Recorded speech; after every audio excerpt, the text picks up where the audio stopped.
Living paycheck to paycheck nearly broke me and my boyfriend last night. Time to break up with that dusty dude.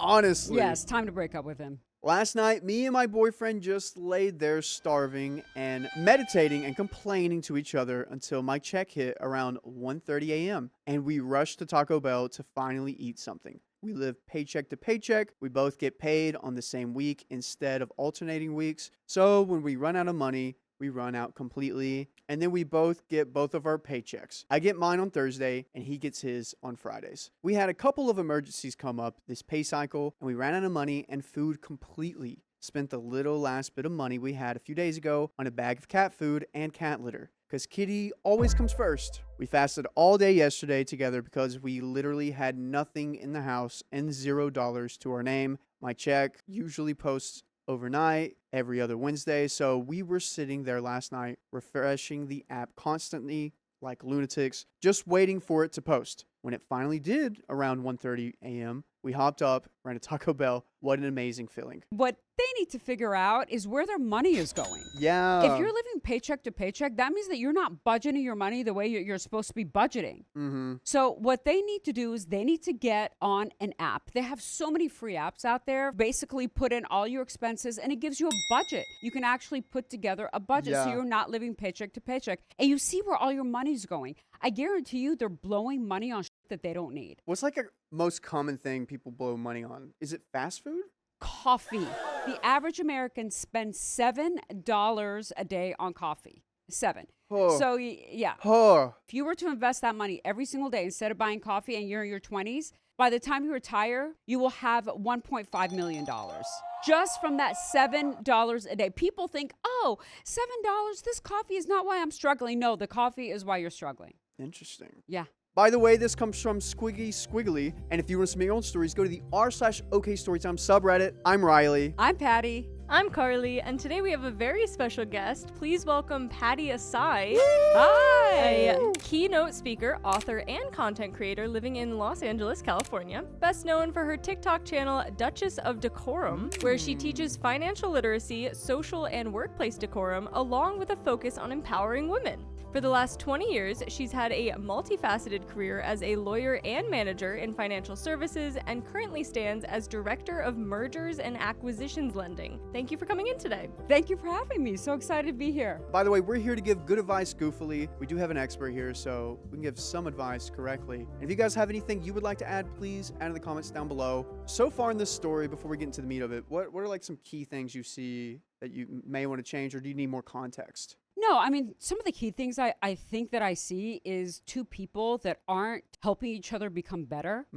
It's two people that are just accepting a situation and not being like, okay, well, how can we come up with a solution? Like you're starving, you're meditating. No, you should be looking for ways to improve your income. Yeah. Right? Instead of meditating, think about proactive ways where you can get another job. Right? Start a small business, Start maybe? a small business. Do something so you don't live paycheck to paycheck. And it seems like they're pretty content living paycheck to paycheck. They were meditating. Yeah, it's like, dude, you can manifest all you want, but you got to go out there and you got to make stuff happen. Yeah, exactly. Yeah. So we never eat out and just cook at home to save money. So it was a little nice treat to be able to get Taco Bell last night. It was an experience for sure, and I'll always remember sitting up all night starving with my babe after we both hadn't eaten in over 24 hours. Treating it like a spiritual fast or something like that, ha ha ha. Just funny to me, even though the reality of it all is just so awful, lol. Any advice would be appreciated. We have some comments here.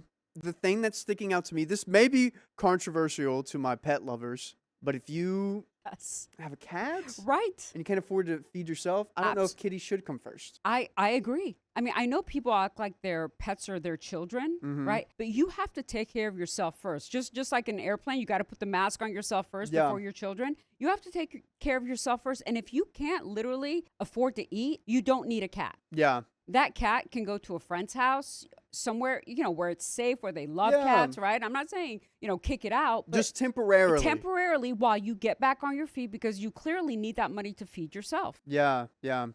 So we have some comments. All right. Comment number 1. You might want to start going to food banks to get nutritious food for you and your boyfriend. Food banks exist exactly for people like you and your boyfriend. You shouldn't go hungry at any point. We have a website that says just type in your zip code and it will bring up all the food banks and food pantries in your area. Shown are their operating hours and days, address, and phone numbers, also their website if applicable. A reply, I agree with this, but OP may also want to check with churches because a lot of them have food pantries or sidewalk pantries or even just serve meals sometimes, like on weekends. Also, I would try to stock up on dried beans or lentils and rice because they're cheap and can be used like this an emergency for you, OP. That's a good point. Yeah, that those are great points and those options are out there, but those are just band-aids on a bigger problem. The bigger problem is that you can't afford to live. Yeah.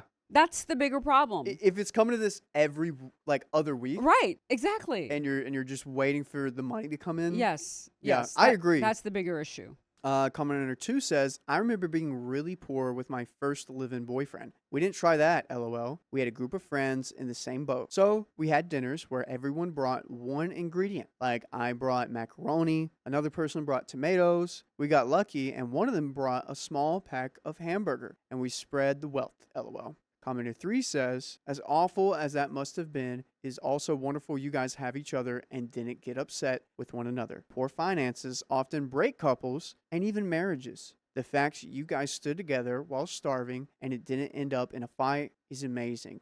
Hopefully things get better for you guys. Wishing you guys luck. And someone replies, you're good. It's the truth. 15 years ago, my ex-boyfriend was rich. $7 million rich, which I didn't know. He let me starve and didn't ask his parents or grandfather for help or money. I would have paid his grandfather back. He mooched off me and my mom. We were so poor. When his mother found out, she was so ashamed. And we have another update. So that was just like a separate story that someone has. Right. Yeah. Which yeah. I remember you telling me a crazy story, which we'll get to after this one. Okay. About wasn't like a millionaire couple that had to downgrade into like a single studio apartment? Yes, they did. Yeah. You let me know. I'm ready to go with that story. That'll be good. Yeah. So we have the update here. I really like your perspective of we shouldn't just put a Band-Aid on this. Right. Really look into things. And you would say finding another job is what they should prioritize. Well, first, they need to figure out where their money's going. Okay, so first, figure out where your money's going, right? Are you paying too much for rent? Where is that money going? Mm-hmm. And if you literally are not going out to eat, if you're not buying coffee every day, if you're not blowing it, and you'll be able to tell after you get on a budget, you need to get a side hustle. Yes. Let me tell you, Riley. And people think that there's some shame in the game of getting side hustles, and there isn't. I was a prosecutor in Chicago. Okay? Oh, wow. I was making $30,000 a year. Oh, wow. And I was working as a waitress at night to be able to afford to live. Yeah. Right? So it's like, okay, I was an attorney. I had passed the bar and I was still having a side hustle. Yeah. I literally had 2 jobs until I was 30. When I was in law school, I had 3 jobs and going to law school full time. Oh my gosh. Sometimes Just to the get side by? hustles are fun too. You find weird things on the way. Yeah, I had 2 waitressing jobs and I was a clerk at a law firm. Oh, so wow. I was working 3 jobs and I was going to law school full time. Yeah. And so that's what I had to do in order to live. So I think, it is nice that finances isn't breaking them up, but they can only last like that for a certain amount of time. I'm telling you. Yeah. Starving and meditating together, it's not it. That's not a long-term plan. Because what I see as becoming an adult, it's like 1 year you have set finances and you're good because it's like, okay, I have to pay for medical, utilities, rent, blah, blah, blah, blah. And it feels like the next year there's a few more things added up. Yes. And then a few more things added up. And it just never stops. It's not a long-term plan. And, I'm going to plug my book, Never Date a Broke Dude. Yeah? Yeah. It's called Never Date a Broke Dude, The Financial Freedom Playbook. Okay? Wow. And it's not just about not dating broke men. Yeah. Okay. And a broke dude is really anybody, man or woman, who doesn't meet your ambition, your drive, your commitment, right? Yeah. Like you're out there hustling and he or she is sitting on the sofa eating Cheetos all day. Yeah. That's what you don't want to do. And that's what I talk about in the book as far as it's cute, the short-term plans, but you really need to long-term plan as you get older, especially. Yeah. You don't want someone with a broke mentality. Absolutely. It's about a mindset. That's exactly it. Yeah. I love that. Yeah. So we have an update 1 month and 11 days later. Okay.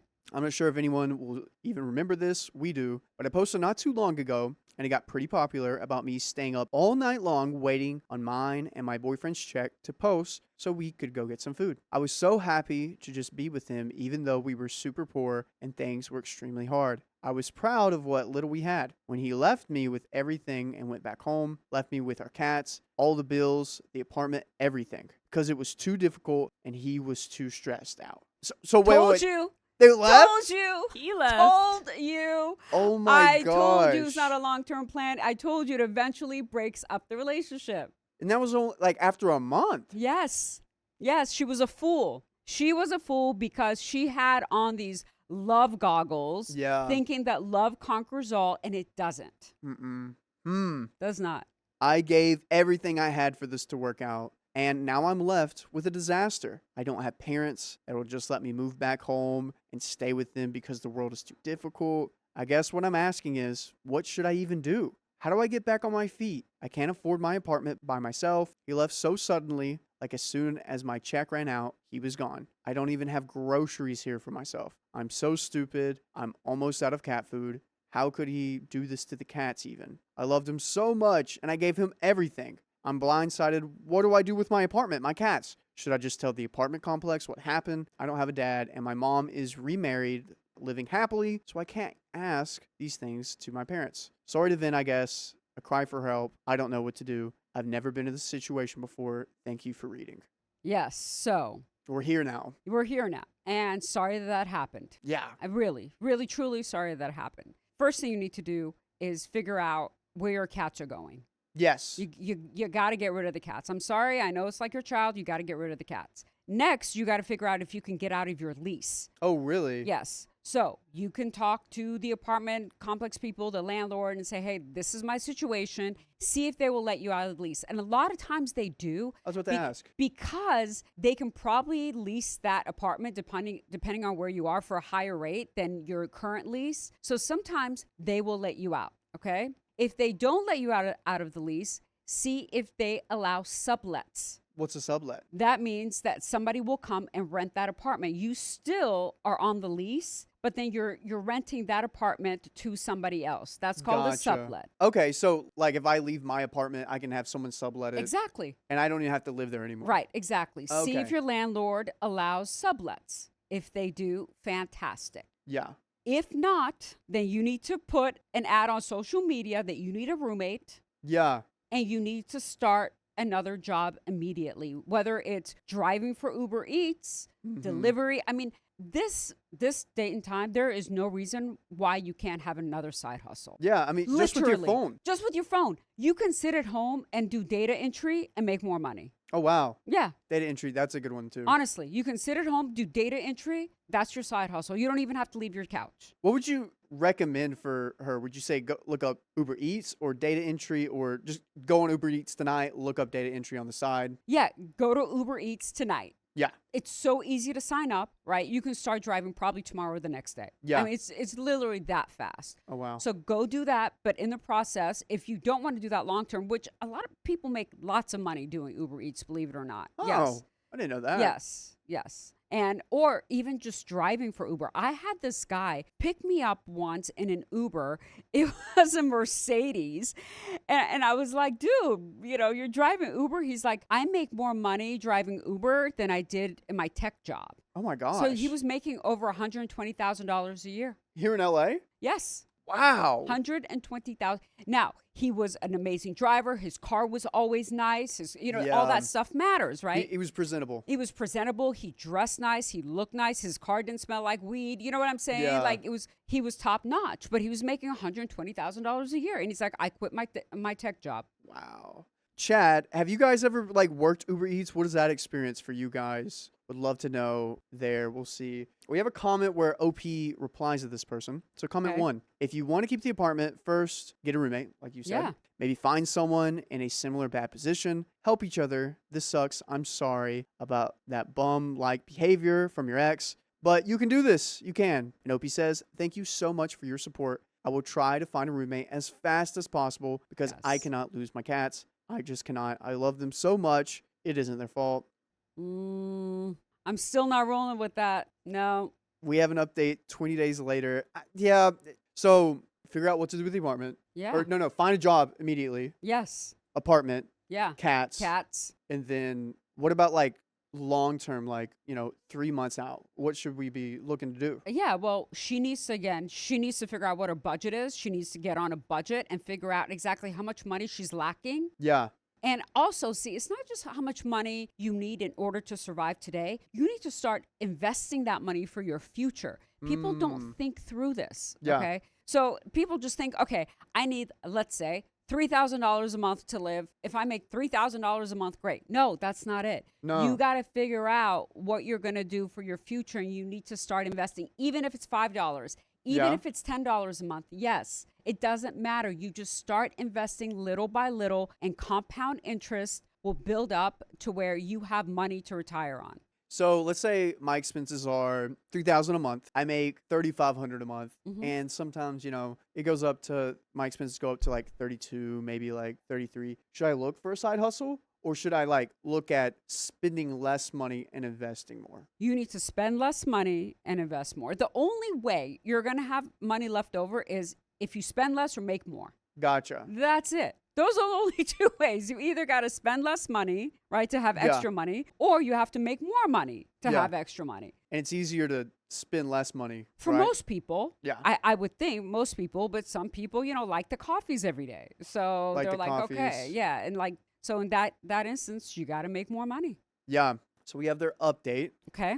26 days later. I did find a girl that is going to be moving in at the end of the month. Fantastic. Halloween weekend, actually. Okay. So I'm going to be able to keep my apartment, and me and my cats will be able to stay here. It's been a very hard few weeks for me. I only had to pay the rent once by myself a few days ago, which took basically the entirety of my check. It literally all went to rent for this month. So I don't even know what I'm going to do right now. Yes, my ex-boyfriend definitely tried to come back like last week. Of course he did.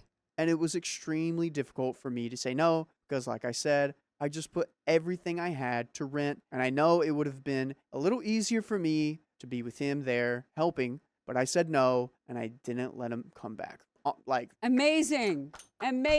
Yes. That's yes. really good. That is amazing. That's hard because, like, your first love. Oh, I know. You want to, everything will work out. I know. Love will do it, right? Jesus. Yes, I know. Love conquers all. We're in love. He made a mistake. No, he didn't make a mistake. Stuff like that, that's not a mistake. Yeah? Yes, that is a character flaw. Interesting. Because a mistake is, I wasn't thinking. I made a little tiny mistake here, right? Yeah. But to leave you by yourself, you couldn't even afford the apartment with him. Yeah. You were starving with him there. Yeah. For him not to even think, oh my God, just the humanity of it. It doesn't even have humanity. For him to be like, yeah, I don't care if you're going to starve more. I don't care what happens with the apartment. I'm just thinking about myself. That is a character flaw that will not change. Oh my goodness. Katie has a question. What about for those of us that can't work and are solely on SS and disability? How do we save money? All right, Katie, this is the perfect question because I get this question a lot. Like we just mentioned, Yes. you could literally sit on your sofa or in a chair and do data entry for additional money. Yeah. That could be your side hustle. There are a lot of people that are on disability that can't do a lot of work, and that's what they do. Yeah. And So there's a lot of like remote jobs people could look into. Absolutely. Remote jobs, absolutely. That again, that doesn't need you to do physical activity. Okay. That's Yeah. good to know. That's a good question. Or a good thing. Okay, so he really couldn't believe that, and it was a whole thing. A lot of screaming and tears saying how I was going to lose everything without his help, and maybe, but so at least I'm not doing life anymore with someone that is going to randomly up and leave while I'm at work because they're so stressed financially. Yes. He then started to try and take my cats and saying things like, I wouldn't be able to take care of them by myself. This is crazy for him to be like, you wouldn't make it without me, when it's like, That's buddy, you the just playbook. left. You just left us alone. Yes, that is the playbook. Yeah. That is the freaking playbook of a manipulator and a gaslighter.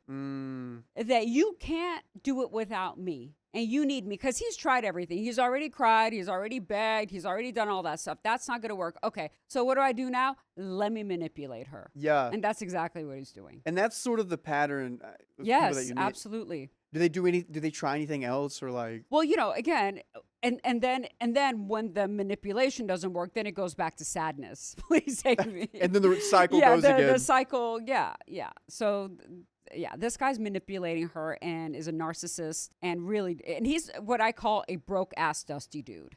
That's what he is. He's a broke-ass dusty dude. Oh, wow. Yeah. In the end, he left without being able to come back, and I did not allow him to take my cats. All right. Yes. I think he was just trying to hurt me. Like, I genuinely believe he thought he would be able to abandon me in that state and go take a break and come back like nothing happened. A few people said that would happen, and y'all were right. I have been an absolute wreck since it all happened. But my cats are safe here with me. Like I said, I have a girl moving in Halloween weekend, and I am hoping that everything works out okay here for me financially. I do not have a good job and work full-time, so I'm hoping and praying that once she moves in and starts paying half of everything, that I'll be okay. Just have to survive until my next check, which is almost 2 weeks away. So I'm stressed, but like I said, my cats are safe and I'll be able to keep my apartment.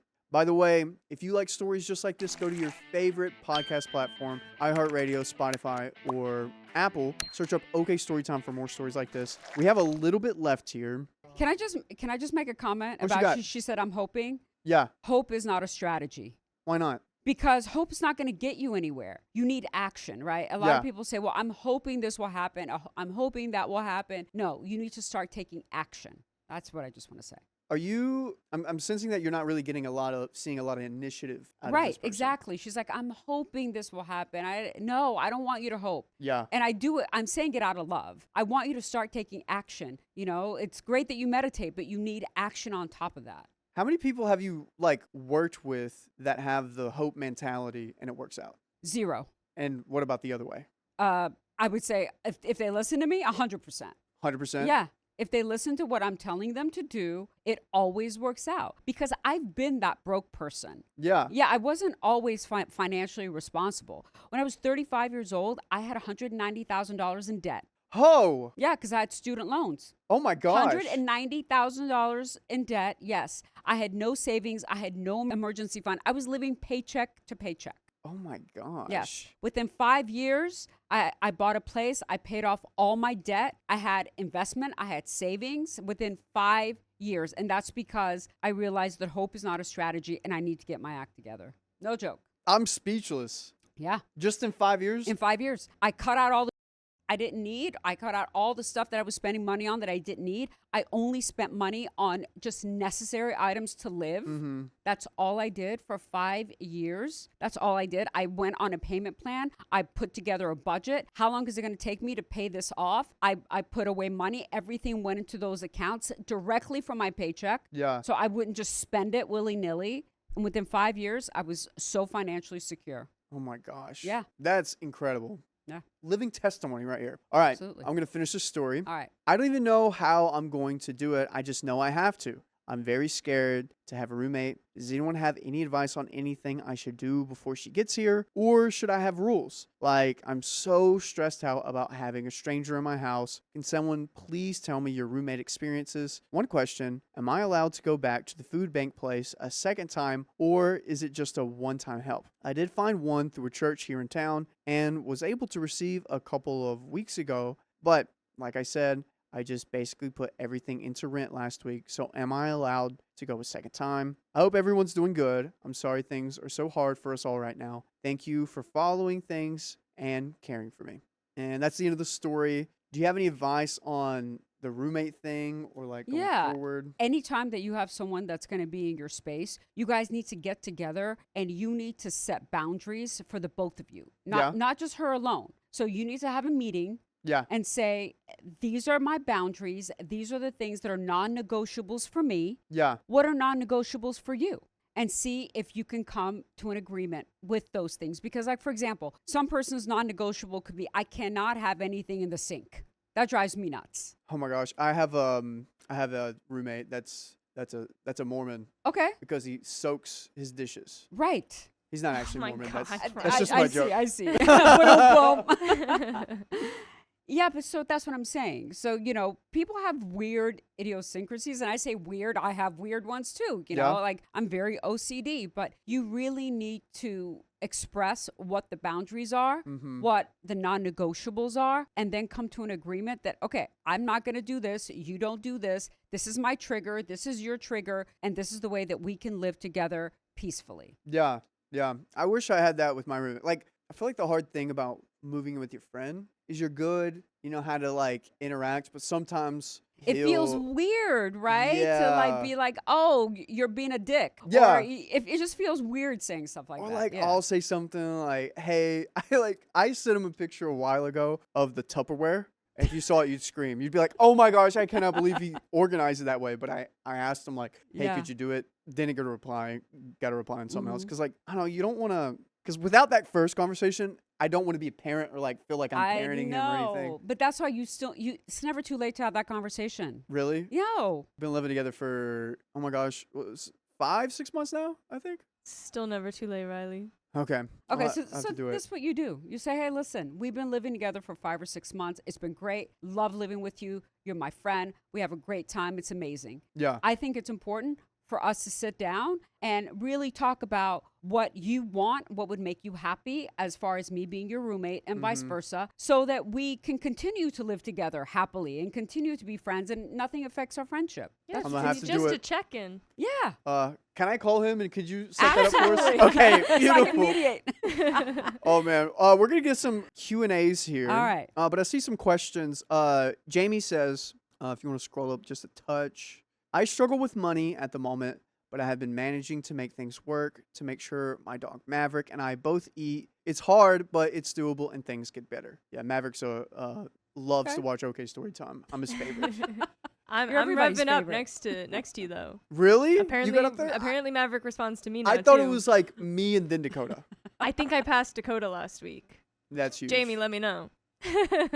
Kuro Love says, the only thing I ever did right with my finances when young was swiftly paying off student loans. Yes. And taking out the minimum loans I needed. School was so much more affordable in the 1990s. Yes. And you know what? I actually have a course about that. Really? Yeah. On my website. Specifically for student loans. Yes. Specifically for student loans, where I talk about how to make sure you're only taking out what you need, the strategies, how to make sure that you're getting the right types of loans. So I talk about that, and that's really important. That was very smart of her. Mm-hmm. Yeah. I don't have to pay that much in student loans, but I think I also saw something like since like Elon Musk came into like the thing and messed around with some stuff, like I could get everything expedited. I don't know. I don't know about that, but the secret to student loans actually is to start paying them off before you graduate. Really? Even if it's like $100, even if it's like $50, it doesn't. Start making small little payments while you're in school, and I'm telling you that will make such a big difference once you get out, because your student loans, the interest is building up, everything's building up, right? So if you're paying $50 to $100 here and there, you're actually paying down that interest. Oh wow! And you're paying down the debt. You're like putting a down payment. Yeah, on it. exactly. No, yeah, that's a secret. All right, we have a question from one of our fans. All right. Anonymous Sender says, TLDR, I, 30 female, left my job in order to take care of my infant. I couldn't take a part-time job due to not having a computer for remote jobs and developing panic attacks from driving after I gave birth. Now I can't get a job because my partner is leaving months on end this whole year, and I have no family to support me at all. I'm financially dependent on him, but I don't know how much longer I can stay with him. I don't feel supported with the baby or with my PPD, PPA. I feel belittled for not doing more, but I'm scared to leave because I'm not in a position to be a single mother with no degree to support myself and a baby. The question is, what can I do to get an emergency fund? What should I do if I need to use that emergency fund? Yes. So this is one thing that I talk about all the time, is the importance of financial independence for women. Yes. It's this story right here. Yeah. Is that you think that everything's great. I'm just going to stay home. I'm going to take care of the kid, right? And everything's going to be wonderful. But what you're giving up is power and control over yourself. Wow. And over your own destiny. Because in a relationship, women are more vulnerable because they're the maternal figure. Because like if they have a kid, They're the one that's like, well, that's the expectation. Yeah. That's the problem. Is the expectation is that the woman is going to be the one that's going to take care of the kid. yeah, Okay. And that I understand that. That's okay if you don't have help, if you have no other choices, I understand that. But a woman, can I curse on this podcast? go for it. Okay. It's members only. I'm Okay. cool. Yeah. Fantastic. A woman should always have you money. Yeah. Always, yes. Oh, yeah. A woman should always have a bank account where she has enough money to be able to pay for an apartment, pay for her phone, pay for her car, and pay for herself and her children for 3 to 6 months. That's what every woman needs. She needs to figure out how to do that.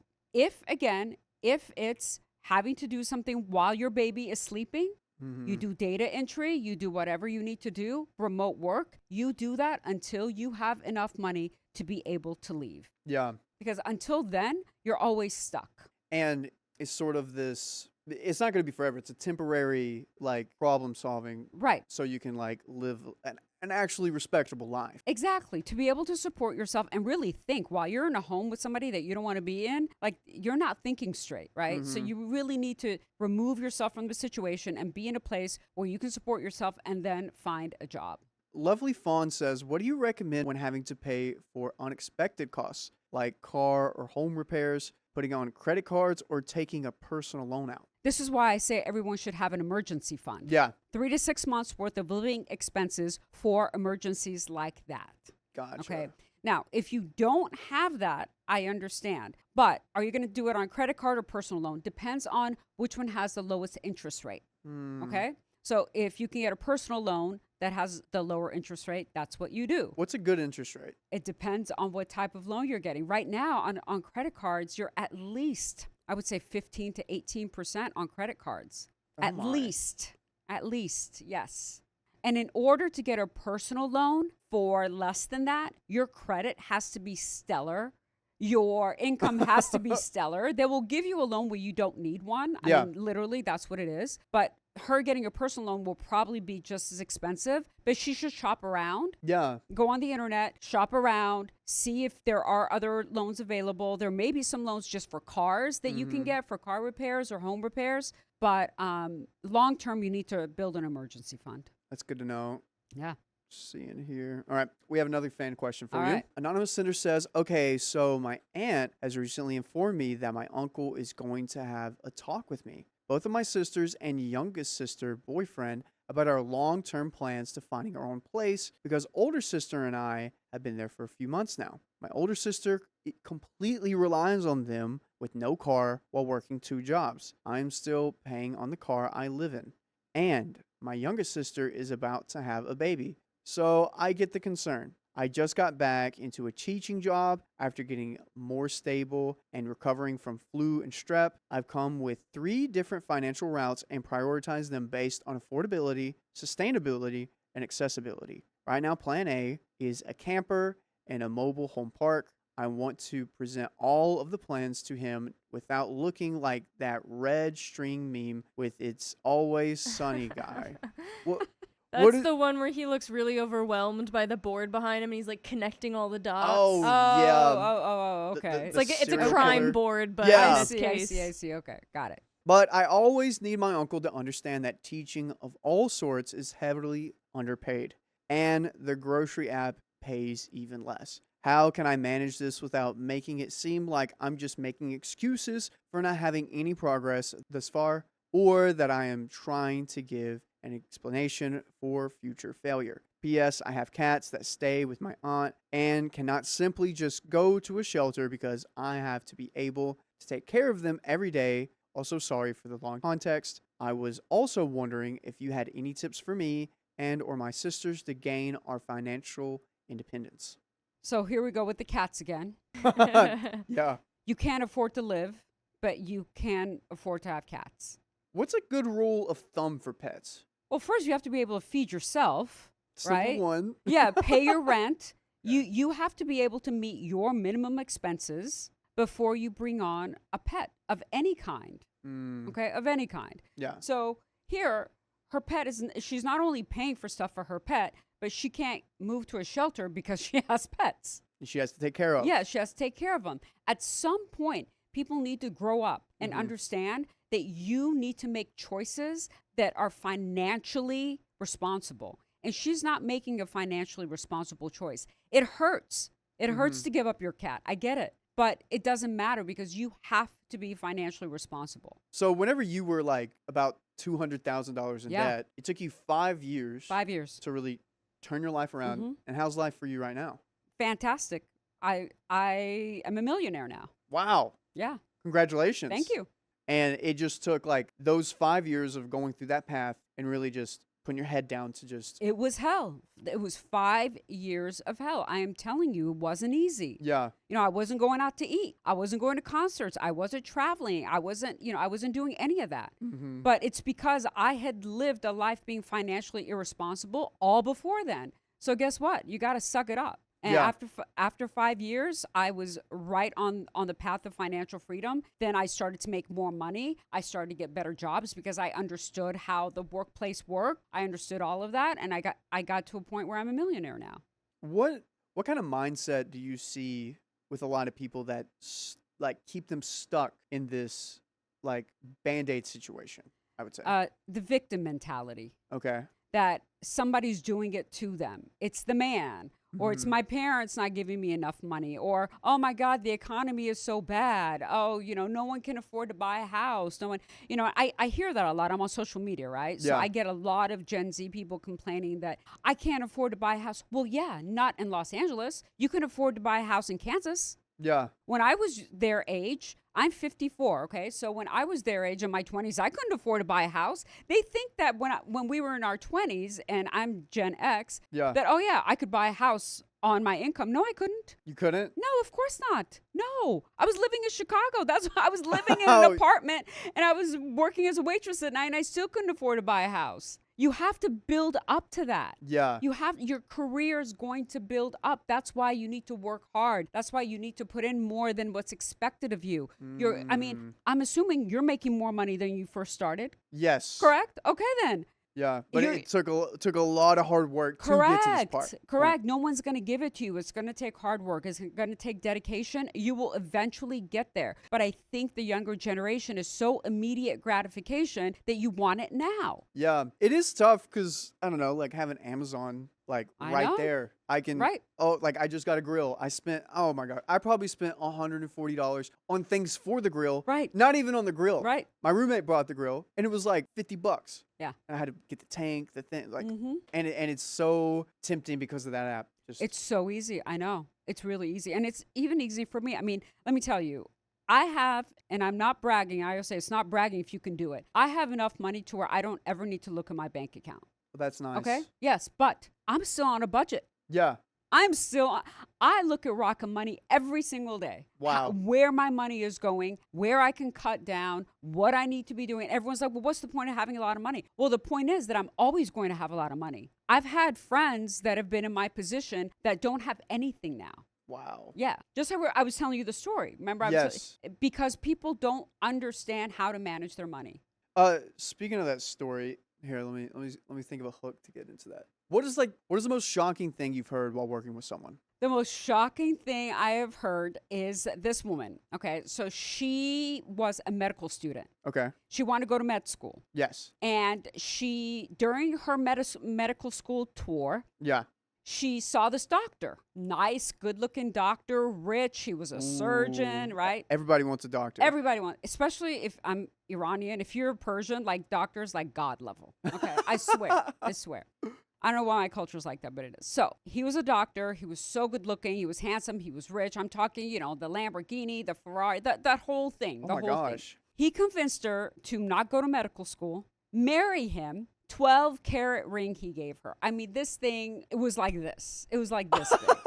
You have to hold it with two yeah, hands. literally. Okay. It was huge. He gave her a 12-carat ring. They were living in an estate in Beverly Hills. Estate. I mean, I looked at their lives. I was like, oh my God, I want to be that. Wow. That's like, she had live-ins. Like, yeah, I mean, she was living the life. She was probably living right next to the Kardashians, yeah, too. I mean, just, like that level, okay? So one day, her housekeeper was called in sick. She never answers her door, ever, because she's got somebody to answer the door. Yeah. Doorbell rings. She answers the door. And it's a guy. You've been served. She's like, what are you talking about? So what? Yeah. So she gets an envelope and she opens it up. It's court filings against her and her husband. Yeah. For what? She doesn't know what it is. She's like, what? And it was for not making payments on their home. She's like, what are you talking about? Like their $1 million home that their home was a $20 million home. $20 million home. So she never goes in his office because she's like, I know there's no reason for me to go. She goes in his office and she starts looking around. Lawsuits like this. Yes, this like for their house, for their car, he had taken out 3 mortgages on the house to be able to support their lifestyle. Oh. They had no money. They were broke AF. Oh my gosh. And her bubbles just like burst. Like what? And he hadn't been telling her because he kept trying to like, and she was like, why is he working so much? Mm-hmm. You know, why is he working more? And he just kept trying to get out of debt, but it was impossible because he was making a lot less. I mean, he had no business buying her a 12-carat ring. He had no business having a Ferrari. He had no business. He had 2. He had like a Lamborghini, a Ferrari. Like he had no business doing that, but he was living beyond his means and he continued to do that. So after she found out, she didn't leave him. Oh, wow. Right. Surprising. I know. She didn't leave him. The house sold in auction. Because he had so many lawsuits against him, no real hospital would hire him. Because, if you have financial problems, hospitals and financial institutions, they do not hire you. Really? Yeah. Yes. Even though you could be like the best doctor out there. Yeah, it doesn't matter. What? Because they're afraid that someone can pay you off to do something, that you're desperate for money. Interesting. I never thought of it that way. That's why. So what ended up happening is he started the only place he could work was at these like emergency clinics. Yeah. He started working at the emergency clinics. Their house was in foreclosure. They had 2 kids. They moved into a 2-bedroom apartment. 2-bedroom in the valley. Oh, wow. They went from, not that there's anything wrong with the valley. I'm just saying they went from Beverly Hills, okay, but like deep in the valley. Oh, okay. Not Studio City, not Sherman Oaks. Like Thousand Oaks. No, like Chatsworth. Oh my goodness. Okay. So, and they still live there now. Wow. And how long ago was that? That was 2.5 years ago. And they're never going to get back on their feet. Never. They will never get back because he is never going to ever be able to get a job that is going to give him a successful income. Yeah. So she went back to work. Yeah. So she's now an executive assistant. Yeah. And she could have gone to medical school. She could have been a doctor. She could have, been able to contribute to this lifestyle. Yeah. Maybe if she was making an income, they wouldn't have gotten to where they are. But this is just the point of people living beyond their means. Yeah. That is a crazy story. Yeah. So what would you, if someone's like, I'm thinking about getting married like 5 years from now, maybe. What is something I should prepare myself for to like have a suitable life with my partner? You mean financially? Financially, and like, what kind of conversations do I need to have with her leading up for that? This is really important. And you need to have the pre-wedding talk with your significant other. Like now or like 3 years before? When you think that you're going to be serious with someone, this is when you need to sit down and you need to have a conversation with them, okay? And I'm a contributor to Forbes. If you go on Forbes, I wrote an article, The 7 Questions You Need to Ask Your Significant Other Before Getting Married or Settling Down. It's free. You can go to Forbes.com. Under me, you can find it, okay? We'll find the link. Yeah. Or also, I also have a course about that. Yes. Yeah, what you can ask your significant other. Okay, so either one you could do. But there are certain questions that you need to ask to make sure that you guys are on the same page when it comes to finances. Okay, so for example, what are your financial goals? Your financial goals may be, I want to spend money traveling all the time, and I'm happy living in an apartment with 2 kids and a dog. Her financial goals may be, no, I want to save for a house. Okay, what are your financial goals? Next thing you want to ask is, are you a spender? Are you a saver? How much savings do you have? Do you have an emergency fund? What are your goals as far as that stuff is concerned? Because that'll tell you a lot about the other person. You also, and I'm not going to go through everything, but you need to know someone's credit score. Yeah. It feels weird asking someone's credit score, but you can't even get a freaking apartment if you don't have a good credit score, right? Yeah. So what is your credit score? What is your debt to income ratio? All of that is important. How are we going to treat the kids financially? Meaning, are we going to ask them to work? Are we going to give them an allowance? Are we going to pay for their college? How are we going to be with our kids financially? And another question people don't even think about is, are there other people besides our nuclear family that we need to support financially? Yeah, because definitely going down the line, you know, a few $100s here. Right. $400 you there. may think, I'm going to support my mother. And she may be like, oh, no. Right? And in a lot of like minority families, that's very common to support your family. But are there other people? Well, maybe, you know, my sister is disabled. We may need to support her. Like, those are the things that you need to know before you get into a relationship, and make sure that they match and you're on the same page. Because if they don't, your relationship will end. Finances is the number one reason relationships end. Wow. Number one, past cheating, past, you know, anything like that. We've been reading a lot of stories where guys won't do chores around the house and people are getting divorced. I thought that would be up there too. No, it is. It's finances. Finance is number one. But the second reason is that men are refusing to evolve. Okay, so they're not evolving to what women need, because before they didn't have to evolve because women had to put up with their shit because we didn't have any other financial options. So growing up for me, my grandma and my grandpa both are very codependent on each other. My grandma does everything inside the house, takes care of the food, you know, clothes, laundry, all that stuff. And my grandpa takes care of everything outside of the house, like the garden, lawn mowing, all that stuff. And that's how they live. Yeah.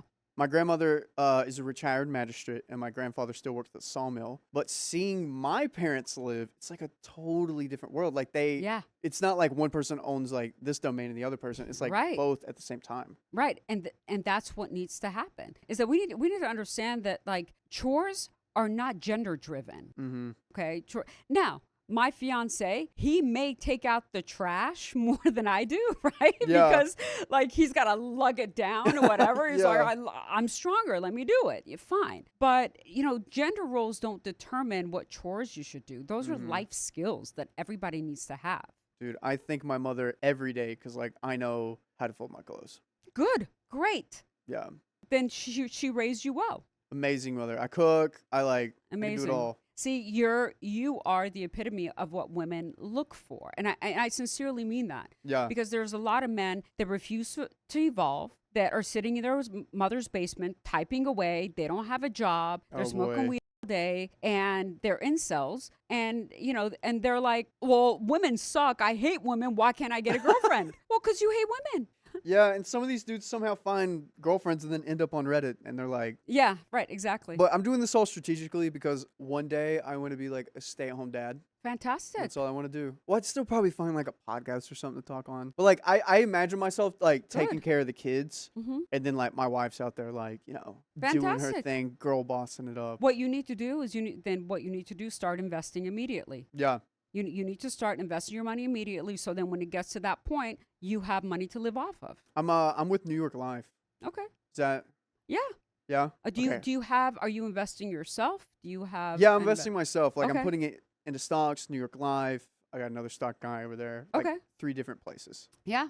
Great. Right. As long as you're investing. All right, we have another fan question from the Tomlin. The Tomlin, are you here? I haven't seen her. Haven't seen her? Okay. So this is from the Tomlin. I live off Social Security, disability, and I recently inherited a small business that was in a financial mess. I've been able to reorganize it as a nonprofit, but still don't have the money to file a 501c3 yet. My financial goal for this business is to be able to help pay my bills one day. Since I run it out of my house, how can the broke lead the broke towards success? Yeah, I would need a little bit more context on that. However, if you don't have enough money to make it a 501c3, you need to get a side hustle. Yeah. That's it, right? Spend less or get a side hustle. because that is what you are going to require for your future, right? If that business is something that you're going to rely on for your future, then you're going to have to just suck it up a little bit now. Yeah. And make more money, do stuff that you don't want to do. And I always say, sometimes you have to do stuff you don't want to do in order to be able to do what you want to do. Yeah. Right? So just like I was working 3 jobs. I didn't want to work 3 jobs. I just knew that that's what required me to get to where I want to be. And it's paid off significantly. Absolutely. Yeah. So that's what she needs to do. She needs to figure out a way to make that business work. And if it's a 501c3, get a side hustle, do something, get it together, make that business successful, because that's what's going to be for your future. Yeah, and pay your bills. Pay your bills. Lucy P says, I definitely do more of the heavy lifting in terms of household, but my partner does stuff and more often than not cooks dinner for us every night. Yeah, that's Okay, a good... I mean, yeah, if it works for you, it works for you. It just has to work for you. Yeah. Right? It's different for every couple. I have a question. What is the one time you didn't trust your gut and you regretted it? Oh, my goodness. Are you ready for this story? I'm so ready. She's been like prepping me for this. This story is so good. And this is for all the people out there listening, to trust your gut when something feels off. Yeah. Okay, when something feels off. So I was in law school. I was living in Chicago. And when was this? This was in 1994. Okay, 94. Pre-cell phones. We didn't have cell phones back then. Had to buy minutes. No, we didn't. Oh, you couldn't even buy minutes yet. You couldn't even buy minutes. Oh man. No one had a cell phone. Yeah. Oh. No one had a cell phone. I mean, they had those big boxes that were like in the cars. You know what I mean? So if you want to talk to your friend, you have to send them a letter? Well, we're calling from your house phone. Oh, you still had a house phone. That's right. That's right. You know, like, what's a house phone? Yeah, everyone had landlines. Okay. Yeah, we had landlines, or you could use a payphone if you needed to, but there were no cell phones. There were no mobile phones. Gotcha. Okay. So it was my first year in law school. My friend's husband was a doctor. He set me up with this other doctor. He is super rich. He's like, Patty, he is a millionaire. He is so smart. He's so funny. He's kind. He's generous. He's everything. He was a surgeon. And if people know, surgeons are literally crazy. Don't ever date a surgeon. I kid you not. Like narcissistic, sociopathic? Yes. Narcissists, sociopaths, they have a God complex. Like, all surgeons are weird. I'm telling you. I promise you on this one. That's the thing, Riley. What? It's because it's like they want your life in their hands. Yeah, they're narcissists, all of them. On and off the operating table. Yeah. Didn't know that. Yeah. Okay. So, noted. I didn't know that then either. It took me a few surgeons to figure this out. A few. So this was my first surgeon. So sets me up. The guy pulls up, and I was living in a high-rise in Chicago at that point. Pulls up in this beautiful Porsche. He was as advertised, tall, good-looking, handsome, funny, whatever. Went to this amazing restaurant, like one of the best restaurants in Chicago. Had an amazing meal. And during this meal, he continued to tell me about his mother and how I remind him of his mom, and kept talking over and over about his mother. Oh, no. Yeah. So I'm thinking, like, I start to get, that gut feeling like, oh, this is a little weird, But guess what overrode that gut feeling? My love goggles of, this could be the one, I was going to say the Porsche that he picked you up. Yeah, the Porsche. Exactly. That too. So I was like, wow. I'm like, this guy, okay, maybe he's got a thing with his mom. It's a little quirk, but who cares? Things could be worse, right? Things could be worse. We finished dinner at like 9:30, 10 o'clock. He says, you know what? I like you so much. I want to take you and introduce you to my mother. And I'm like, at 10 o'clock? Wait, why is she still up? Yeah. Why are we still talking about her? So I'm like, but it's 10 o'clock. He's like, oh, she stays up late. It's not a big deal. I would love for you to meet her. And I'm like, and we're living in the city. Okay, so we're in the city in Chicago at this point. So my gut, again, is telling me, Patty, this is off. Mm-hmm. His Porsche and his good looks and the doctor thing is telling me, you're just being silly. So what? Go meet his mom. Yeah, it's just one visit. Big deal. We get in his car. Riley, we are driving an hour and a half outside of Chicago at this point, right? I have no cell phone. I don't know where I'm going. Oh. Yeah, I don't know where I'm going. And I keep saying, where are we going? And he's like, well, my mother lives in the suburbs. I'm like, well, that would have been good for you to tell me. And like, this guy is starting to become like the serial Ted Bundy to me. Like, Stop. I feel so weird. I don't know where I'm going. I don't know what I'm doing. I'm like, I'm so frightened, right? Mm-hmm. So we pull up to this gated community. Okay. I'd be feeling a little bit better here. Yes. So it's not a dirt road. Yes. Ted Bundy became Christian Grey again, like the hot guy again. You know, like he's all of a sudden things switched. It switched up. He goes in. No, there wasn't even a gate code. There was somebody at the gate. Hello, Mr. So-and-so. They opened the gate. We go in, and his house was an estate. I'm talking like with the fountain, the circular driveway, the fountain in the middle. Like, I was like, oh my God. I'm like, Patty, you're such a weirdo. See, like, this is working out for you. You could have given all this up. Like, what are you doing? Okay. Get out. We go into his house. The butler shows up. Hello, butler. Hello, Mr. Dressed like a butler. Stop it. No, I'm serious. No joke. Hello, Mr. So-and-so. Good to see you. Whatever. He's like, yeah, we're just here to visit mom. And I'm like, okay, well, at least there's somebody else in the house. I'm like, okay, where's the mom? And this place was massive. So he starts heading and goes, come on, let's go meet my mom. I'm like, okay. So we start walking to the backyard. And I'm like, and I keep saying, where's your mom? He's like, she's out here. She's out here. She's out. It is pitch black in this backyard. Okay. So I keep looking back. I keep seeing the butler, but I'm like, and this backyard is massive. I mean, again, this is an estate. This isn't just little some rinky-dink backyard. It's probably got like a maze, like a hedge maze. Yeah, like it was just weird. Like, so we're goodness. walking, and he keeps saying, come on, she's out here. I'm like, where? How could she be out here? So it's pitch black. So finally we stop, and he says, Mom, this is Patty. Patty, this is Mom. And he's talking to a gravesite, a headstone. Stop it. Stop. No, stop. I am not joking. You got to be kidding me. No, I am not joking. In the middle, on the estate. In the middle? In the middle. I am not joking. I don't even think that was legal, honestly. Yeah. He is talking to a headstone. And he is literally talking to his mother, talking about how much he likes me and how much this. And my heart is pounding out of my chest. Like, honestly, when I think about it now, I'm still getting the anxiety over this. Yeah. Yeah. So I'm like, okay, oh, hell no. Yeah, I know. So I don't know. She was buried there. She was buried on site. Yes. Stop it. Yes. So at this point, I'm thinking, okay, I have one or two options. I can run, but where am I going to run? I got heels on. I have a dress on. I don't even know where I am. I literally had no idea where I was in the suburbs. I couldn't tell you. I said, or if you can't beat them, join them kind of thing. Yeah. So I started to converse back with the mother. Hello, Miss So-and-so. It's so nice to meet you. It's lovely. You have a lovely son. What a beautiful home. I literally pretended I was as crazy as this dude. And he's digging it. And he is all over it. He's so happy. He is happy as a clam, like the smile on his face. So I'm there for like 10, 15 minutes having a fake conversation, right?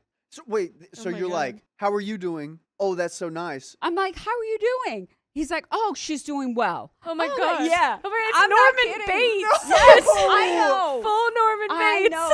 I know. Full on. Yes. Full on. Yes. So, yeah, I know. And I am like, you dumbass, you should have listened to your instincts.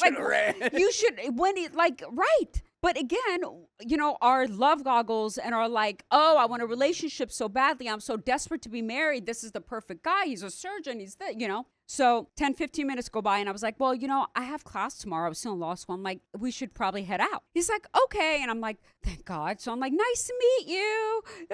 So I pretend everything is fine while we're in the car. I pretend your mother was lovely, that kind of thing, because this guy's absolutely nuts. So I don't want to put on that I think he's a freak because I don't know what he's going to do to me at this point, right? I'm just hoping to make it back to my apartment. Mm-hmm. So we pull up to my apartment and I had a doorman and I looked at my doorman and he made eye contact with me. I looked at him and I'm like, you sick.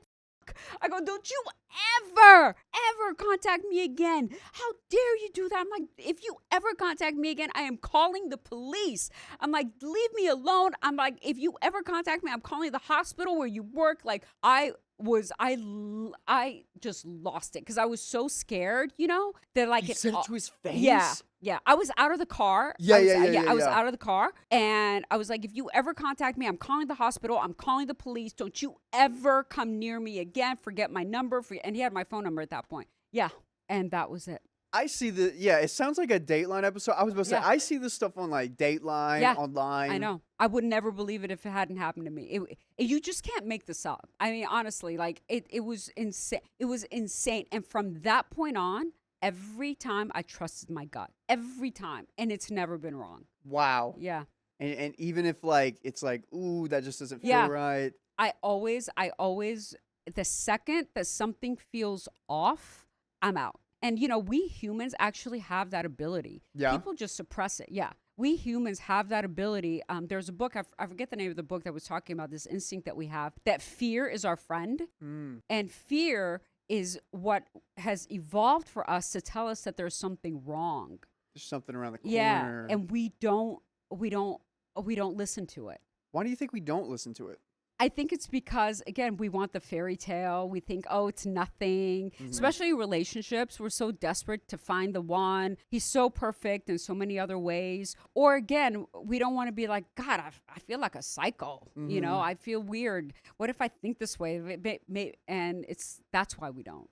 Yeah. I feel like my people pleasing gets in the way of. Absolutely. We're afraid to like hurt somebody's feelings. We're afraid to be rude. We're afraid to do that at our own expense. He could have literally me and nobody would have known where I was. Except for the mom, because you'd be right beside her. Right. Exactly.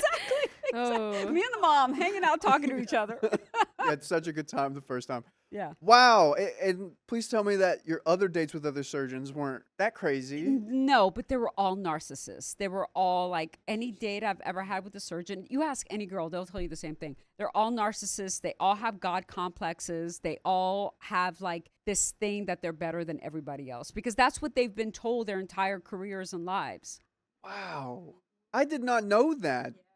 That's a thing. That's news to me. I guess I've never really like talked to a surgeon either. Yeah. Or had to go to surgery. Wow. Patty, is there anything else you would like to plug or have anybody else like be able to find you, websites, Instagram, socials? Yes. So at Duchess of Decorum on Instagram and TikTok. And I also wrote a book, like I said, Never Date a Broke Dude, The Financial Freedom Playbook.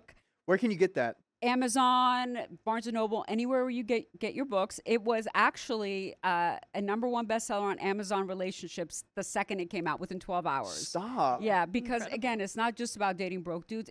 It will literally give you a financial plan. Yeah. It will not only just about finances, it'll teach you how to ask for a raise, how to ask, how to apply for upper level jobs. It teaches you how not to just lose confidence in yourself and your self-worth. So it's about all of that. And really, most importantly, how to stop waiting for Prince Charming to come and save you, because a lot of women feel that way. It's taking initiative. Taking initiative, exactly, and not waiting for someone to rescue you because no one's coming. From talking with you, that's what I really see is you're not. Yeah. You don't seem like a person to sit still or like to wait for something. Yeah, and you can't. Yeah. You really can't. You can't wait for something to happen. You really have to make it happen. And I had, for example, we have time, right? So we can have time. Yeah. So like I had to fire someone that was representing me in my media capacity. And the reason that I did that is because anytime I would ask this person, hey, did you follow up with this person about this? Did you follow up with this person? The response would be, you shouldn't chase. If it's meant to be, it will be. It will come to you. Yeah. That kind of like woo-woo stuff, and it never did. Because you actually have to take action. Yeah, that's like with sales. You have to always follow up. Absolutely. So yeah, I'm all about taking action, doing what is best for you, and really not relying on somebody else to do it for you. Everybody needs help, right? So like, my fiance and I, we live together, and he helps me with certain things. I help him with certain things. It's not like I'm against that. And if you want to be married, great, be married. But I'm just saying that you can't lose yourself in that. So your fiance, when are you guys going to get married? We're not. Why is that? I know that's the look I get all the time. And he knows. Yeah? Yeah, he knows. So you guys talked about this? Yes. Of course, we talk about everything. And that's what's really important. So we think of like an engagement as a higher level of commitment. Okay, so it's a higher level of commitment. We're going to stay there. But the reason that I don't get married is, I don't see a purpose for it. I don't think there's a reason to get married really these days. But also, I'm very much into female empowerment, anti-patriarchy, and marriage is rooted in patriarchy. That's why marriage was created. All right. So it was a patriarchal system that created that. So I'm not going to engage in anything that is rooted in patriarchy. Again, people want to get married, great. I'm not against that. I'm just saying. But that kind of goes against what you've been doing. Exactly. Gotcha. Yeah. So what does that look like around tax season or things? When you want to be married, if you're like... It depends. It depends. If your total income with your significant other, right? If that brings down your taxable income, if they make less than you, then yes, being married is a tax benefit. Mm-hmm. If they make just as much, if not more than you, you don't want to get married. It'll hurt your taxes. Didn't know that. Yeah. Out of everyone you've worked with, what is your favorite success story? Oh my gosh. I have one which I love. So this woman, she was married. She married when she was young. Yeah. Okay. She was young. And she had kids and she was a stay-at-home mom. Same thing. Completely financially dependent on her husband. Completely and he was controlling everything. Wow. I mean everything. Okay. So she wanted to leave him. And she didn't know how to do that because from the time that she, was 18, she married him. She never really had a job. She never really had a career. But what she did do is she was volunteering at school. She was volunteering at events. She was doing all of that. So she came to me and she's like, I want to leave this guy. He's controlling, but I don't know how. I can't even get a job because I don't have any experience, right? Wow. I've never had a job. So I started talking to her. I go, well, what have you been doing with your kids these past 12, 13 years? Yeah. And she's like, well, yeah, I am on the PTA. I was in charge of this event. I was charging that. And what people don't understand is those are transferable skills that she had, organizational skills that she didn't know about, right? She knows about management. Exactly. Sending things out. Yes, time management, how to organize a party, how to speak to vendors, I'm like, those are all skills. So I helped her build her resume with the skills that she had and the volunteer opportunities and the skills. And she started out as an executive assistant. Mm-hmm. Okay, fine. Because again, she had organizational skills. She knew how to, and she moved up in the company to where she became the senior vice president of a tech company. Of a tech company? Of a tech company. She was ordering meals when she was the executive assistant. Just think about that. But what she did is she always went above and beyond what she was supposed to do. Yeah. She asked questions. She learned. She would go to the people that were higher than her and said, hey, do you have any projects you're working on? I'd like to see what you're working on. She would learn how to do that. Then when they would be like, oh, she did a great job. The next position that was open, she moved into. Constantly did that. Senior vice president making millions of dollars, left her dusty husband, is doing so well. And I applaud her because it's not easy. Yeah. But she did it. Before you go, what do you have to say to those that feel like they're stuck in a relationship, they can't get out of it? What kind of words of encouragement do you have for them? Yeah. You're not alone. I too felt like I was stuck in a relationship. Mm-hmm. Everything I talk about are mistakes that I've made. Yeah. So I felt like I was stuck in a relationship, even though I've always made my own money. I was stuck because I wasn't making enough. I was a prosecutor again. I wasn't making that much money, it's like right? $30K. You yeah, still I was had to making work. it back then. Yeah, I wasn't making enough money. But when I moved in with them, we were living in a big house, and I was stuck because I had the golden handcuffs, right? So I was used to that lifestyle, and he was so controlling. He was so mentally abusive to me. Yeah, very mentally abusive, very controlling. So you're not alone. I've been there. But what I tell you is you just have to take one step toward your freedom, one step at a time. You can't think about what's going to happen in a year from now. Just take one step, whether it's getting that side hustle, right? Start saving money on the side for yourself. Start figuring out, okay, how am I going to make money in the future? Start planning step by step by step. It's not going to be easy. It's going to be the hardest thing you do. But the hardest thing you do always has the best benefits. Yeah. You always reap the most rewards from the hardest thing you do. So just start by taking small little steps, and eventually you'll see that you've gone so far that you're ready to get out, because life is too short to be stuck in a relationship that you don't want to be in. Oh my gosh, tell me about it. Yeah. Ain't that right? Amen, Carly, right? Woo! Yes. Yeah. This was very empowering. I feel empowered. I'm like, I feel so empowered today. Amazing. Right? I'm like, I love a good side hustle, and I haven't had one in a while, and I'm like, man, I kind of want one again. Yeah. Like, I'm about to go start 3 after right? this. Let's go do it. I think even during jobs that I've had that are paying well, I've been like, why not? Like, if I have a free weekend, like, let's do something. Let's make an extra 100, an extra 200. Like, I'm going to give you an example. One of my friends, Alan, and I will name him directly. Alan has an amazing career as an event planner. Okay. Right? And he's a caterer. Amazing. Oh, Makes wow. tons of money. Yeah. Every time I call him, hey, what are you doing? Oh, I'm on an Uber ride. Like, if going from one place to another, if he's going somewhere, puts on his Uber app, makes $100. On the way back, makes another $100. I mean, this guy is forever hustling, and he has so much money to do whatever. He's like, this is my vacation money. He saves that money up and goes on these extravagant vacations. Dude. yep. You I know? used to take my side hustles, and anything I made from that went into my bank account. It was my savings. I didn't even touch it. My regular Amazing. job was my job. That's what I spent. Anything else I didn't look at. See? And that was probably the fastest I've ever saved. See? Exactly. I'm thinking, It's that side hustle that people don't think about. I do go see my girlfriend like every other weekend. Uber there. I'm telling you, you're going there anyway. Riley, Who yeah, cares? that's a far one too. Riley, That's good. about That's that. far. You make $100 at least. Yeah. You're going there anyway. From like Santa Monica to Orange County. Oh my God. Like I Yeah. said, you need a passport to get there. Just like at least make $100 on your way there. Yeah. Why not? Oh my gosh. And on the way back, that's $200. Easy. If you go once or twice a week, that's $400 a week, $1,600 a month. I might just quit doing this. I'm just going to do You that. could invest that money. I'm telling you, that should be your investment money. That's a Yeah, good point. keep this job too, Riley. Yeah, I'll- keep your job. I'll come back. Don't go I'll anywhere. come back. You're very good at this. Thank you. You are, Thank but you. And you're that's- an amazing Thank you. guest. I appreciate that. This was so much fun. Yeah. I'm like, oh my God. I was like, we were like in our element right yeah, here. In our flow state. vibing, totally vibing. Yeah. Well, I'm going to walk you out, but thank you again for coming. Everyone claps in the Having me. chat. Yay, that was so much fun. Yeah. Loved it.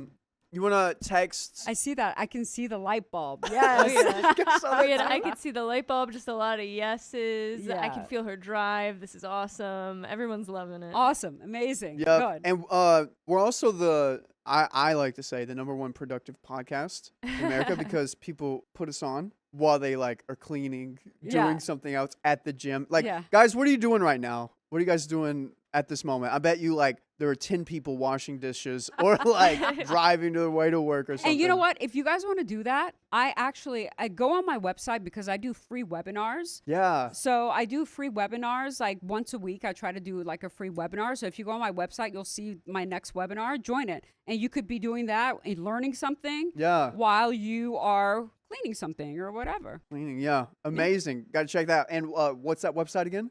PattieEhsaei.com.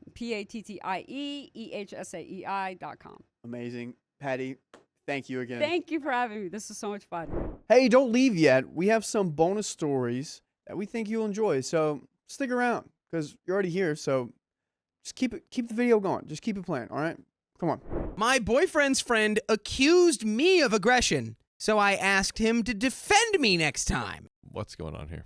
I think she meant the boyfriend. Yeah, well, we're going to find out. I, 34 female, and my boyfriend, 33 male, have been together for a little over a year. When I met him, he mentioned he wanted to start a D&D group with his friends. I agreed, even though I didn't know anything about those kinds of games. I wanted to spend time with him and thought it was a good way to meet and integrate with his friends. By the way, this comes from user Potato Queen Fan, and you can submit your stories on the r/OK Storytime subreddit. So, the D&D group consists of my boyfriend, me, his 2 best friends who are women, and their boyfriends who have also become my boyfriend's close friends. They've known each other since elementary school, and when he introduced me to them, we seemed to get along well. We completed an entire campaign, which lasts several months for those who don't know, and the last sessions were in November. At this point, my boyfriend and I have been together for a year and 4 months and have only ever had one argument due to a misunderstanding. We have a beautiful, healthy, and loving relationship. Yesterday, while I was with him, I saw a Facebook post about a movie that one of his friends, whom we'll call Elba, is obsessed with. I wanted to tag her, but her name didn't show up. I searched my profile and saw that I no longer had her as a friend. I checked my boyfriend's profile and she didn't show up at all. I sent my boyfriend a screenshot and asked him what was going on. I was very confused because the last time I saw her at a D&D session, everything seemed fine. We laughed, and when we said goodbye, she hugged me and wished me a Merry Christmas. I noticed my boyfriend was avoiding the topic. I asked him to check with her to see if she was upset or if she had deleted her account. He didn't want to say anything and asked me to just forget about it, but something in his tone told me he was hiding something. Yep, she blocked me. When my boyfriend finally told me what was going on, I was in shock and felt terrible. I pushed him for the full story and asked to see the conversation with her. A month ago, she messaged him asking, "Is everything okay with your girlfriend?" and whether I had been abusive towards him. My boyfriend replied that everything was fine and asked why she was asking that.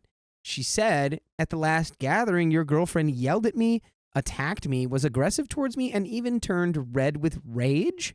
I was worried she might be abusive towards you, but if everything's fine, that's great to hear." That's a lot to come out of left field. That wow. is true. I'm like, do we have an unreliable narrator? Is the friend getting I don't know what something is going on here. We must search for the truth and let us continue on. Let's figure this out.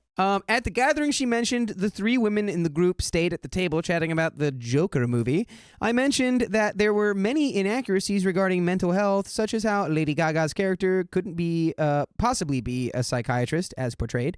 Based on her profile and delusion, she wouldn't have been able to finish medical school, let alone complete a long specialty like psychiatry.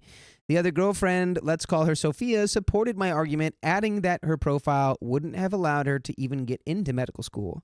Elba got furious, saying that if there are pedo priests, then there can also be crazy doctors, and if there are touchy doctors, there can also be delusional women practicing medicine. That's a false equivalency. What does this have to do with that? So we disagreed, and we should know, as Sophia is a doctor, and I have a PhD in psychology and psychotherapy. Coming from a place of knowledge, we explained to her that it wasn't possible. The argument didn't lead anywhere. It was already very late, around 1 a.m., so we said goodbye and left it at that, or so I thought. Oh. My boyfriend replied to Elba, saying that he didn't see any violence that night, but wanted to understand where she felt it happened. She responded that I yelled at her, and he replied, "That's just how she is. She's effusive. Her whole family's like that. If they don't yell, they don't listen to each other. She lost her temper, and she can be crazy-ish at times, but everything is fine between us." Note on this point, what my boyfriend said really hurt me. Not only do I feel like he agreed with her, but he also spoke badly about my family, essentially called me crazy in my eyes, and didn't defend me from a direct attack on my character. At this point, I was on the verge of tears. I asked him to ask her why she blocked me anyway, even though I already knew the answer. I wanted to hear what she would say. Elba replied that she didn't feel she owed anyone an explanation, didn't have to answer to anyone, and that it was a long story. She typed for what felt like hours, and when she finally sent the message, I was stunned. Quote, "Your girlfriend is aggressive and violent. The last time we saw each other, she yelled at Sophia and her boyfriend and raised her voice to you. She's a terrible person, and I have no interest in interacting with her at all. She's your girlfriend, and you can do whatever you want, but I don't want her near me or my boyfriend. She's full of hatred and has anger issues that make her unfit to be around us. She's full of crap, and I don't tolerate someone yelling at my loved ones. She's crazy, and we think she's too aggressive and too violent." My boyfriend replied, "Why do you think that?" And that was it. At that moment, I broke down crying, not just because of what she said, but also because during the previous gathering, she hugged me, wished me a Merry Christmas, and acted as if everything was fine. Additionally, my boyfriend didn't defend me or say anything in my favor. Instead, he wanted to, quote, understand why she viewed me that way. And also, the we part stood out. She made it seem like all my boyfriend's friends thought I was violent. While he was texting her, I wrote a message in the group chat we all shared and then left the group, deciding not to be a part of the D&D table anymore to avoid further conflict. Here's the message I sent. Quote, "Hi, everyone. First of all, I want to apologize if at any point you felt any kind of aggression from me towards you. Please believe me, that was not my intention. Second, I just realized that I've been blocked on social media, and after talking with my boyfriend, He told me there was even a conversation where I was accused of being violent towards him. Knowing that more than one person in my boyfriend's close friend group sees me as a bad person or even violent towards him hurts me deeply. For everyone's well-being, I'm leaving the group. Please believe me that my boyfriend didn't want to tell me anything, and I never wanted this to happen. Sophia and her boyfriend, I deeply apologize if I offended you or spoke harshly. It was never my intention. Believe me, I've been crying nonstop and feel terrible. I wish you all a very Merry Christmas and a Happy New Year. I hope that the new campaign is a success, and I send you my best wishes. I have some thoughts about that, but before we get into that, we're going to keep going a little bit. Seconds after I sent that message, Elba sent a 5-minute voice note followed by another 7-minute one. In the voice note, she yelled at my boyfriend saying, "Why did she send that? That stupid girl is childish and spoiled. The right thing to do would have been to message me directly to apologize and fix things, but no, she prefers everyone to find out so she can play the victim. She's manipulative and selfish. What matters here is you and that this is your group of friends, and she's ruining it and being abusive. And of course, that manipulative bee cries. What else can she do but act offended? She's a terrible person, and that's why I don't want her near me. I don't even want to see her stupid face. If you want to keep her as your girlfriend, that's your problem. But I don't agree with it, and I hope that soon no one will want her around." So my main point was, hey, girl, you're about to make things even worse. And not because you're a terrible person, but because the people that you're talking to, namely this person, Elba, is awful. Yeah. So trying to have this, like, amicable peace message of, like, I'm removing myself. Yep. Sorry if I upset anyone. You're actually doing the opposite. You're stirring the pot even harder. It kind of sounded like it was like the communication was happening in the group, at least from OP's message in. And now at this point, if I'm privy to that voice message and the boyfriend isn't immediately like, hey, first of all, Elba, watch your mouth. Like, second of all, who do you think you're talking to? Oh. Third of all, watch your mouth again. Oh. If that's not the conversation, then I'm breaking up with the guy. I think OP brought up a lot of good points. It's like, hey, my boyfriend didn't defend me. My boyfriend did, like, it was just like, oh, why? And like, yeah. One thing I was going to say, maybe OP did grow up in a household where communication, very strong communication styles were present. So maybe OP like communicates kind of more quote unquote aggressively than the average person. Mm-hmm. And that is maybe a bit jarring to some people, even though OP does not have any intention or like actual intended aggression behind it, I guess, so to say. But Elba's still violent. Well, let's see where this goes. I didn't ask my boyfriend what he replied to her because I couldn't stop crying. In the year I had been spending time with Elba, I never had an argument or conflict with her, and hearing her say all of that about me hurt deeply. Sophia and her boyfriend sent me private messages immediately after Elba's voice note. Sophia says, "Baby, what happened? When have you ever been aggressive? Honestly, I've never noticed anything like that. Please don't apologize. You really don't need to. You're important to me, and I hope we can continue being close. Even though we haven't known each other for very long, I already consider you a friend. You've helped me so much during my crises and supported me when my friend group broke apart. I care about you a lot, and I hope we stay friends." Yeah, so this is just confirmation. Elba sucks. Sophia's boyfriend, we saw what you wrote, but we've never felt anything like what you're describing. If we did or said something to make you think otherwise, we're truly sorry. We've never felt any aggression or anything of the sort. Neither Sophia nor I think that way. On the contrary, you've always been a great friend to us. If you ever felt a bad attitude from us, please forgive us too. Let's continue being friends. We care about you a lot. Elba's boyfriend messaged my boyfriend saying he had to side with Elba, but admitted that everything had gotten out of hand and expressed how sorry he was about the situation. At this point, I felt better with the support messages from Sophia and her boyfriend. I found the courage to tell my boyfriend I can no longer be around Elba. Yes. I never want to be near her again, and you need to decide.